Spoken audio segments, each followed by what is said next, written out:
And it's just food for thought. I don't really call this teaching either. It's just a conversation, really. That's all this is. And as part of this food for thought, I want to share with you a simple example. I see a lot of Desis in the house. Desis? Show of hands. Inna lillahi wa inna ilayhi raji'un. Okay. All right. I'm Desi too. Okay. So we have our weddings. You give an advice to a family, don't have an elaborate wedding. Don't take a loan out of $30, $40, $50, $60,000 to pull off this insane wedding, this ridiculous party that's going to have like 8 different sessions. It's like the playoffs. Every day is a major event, right? There's the Mehndi part 1, Mehndi part 2, reception and a half, and then, then this thing, then that thing, and this shower and that shower. Just nikah is just nikah walima done, right? Keep it simple. But no, we got to go all out. And why do we have to go all out? Because your cousin had a better wedding. And if we don't have that kind of wedding, how are we going to show our face? What's your uncle going to say? What's your grandmother going to say? What's this one going to say? What's that one going to say? What people are going to say drives you so insane that you put yourself in insane amounts of credit card debt. And this family, this new family that has just started, starts their life in debt.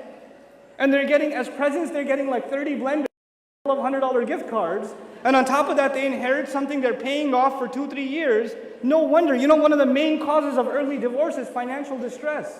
And you're starting a married life with financial distress.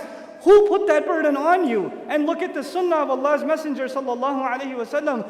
Easy, straightforward. A really good friend of mine, Imam Isa from Roosevelt, Long Island. I was at his masjid one time for Asr. I was waiting for Maghrib, and this brother walks in. Sheikh, I got to do a nikah. He goes, okay. He goes, all right, can I come after Maghrib? I was like, fine. So I was like, oh, I got to watch this. I got to see this. After Maghrib, a couple of people walked into the masjid, maybe 8 altogether. The guy himself, the guy getting married, came in with an apron dirtied with blood because he sacrificed his own animal for the walima that they're going to have after Isha. Within 45 minutes, the affair was over. We hugged each other, celebrated, and done. That's a wedding. Man, that's how simple our deen is. It's a thing of beauty.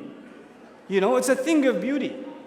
But when we complicate it on ourselves and we bring all these problems upon ourselves, stress, nastiness, how many fights and arguments you remember happened at the time of the wedding? How many arguments? How much nastiness? This one said this, they said you didn't get us a hotel room. And we didn't get a first, chair on the first row. And that one was saying something about your dress and all this dumb stuff.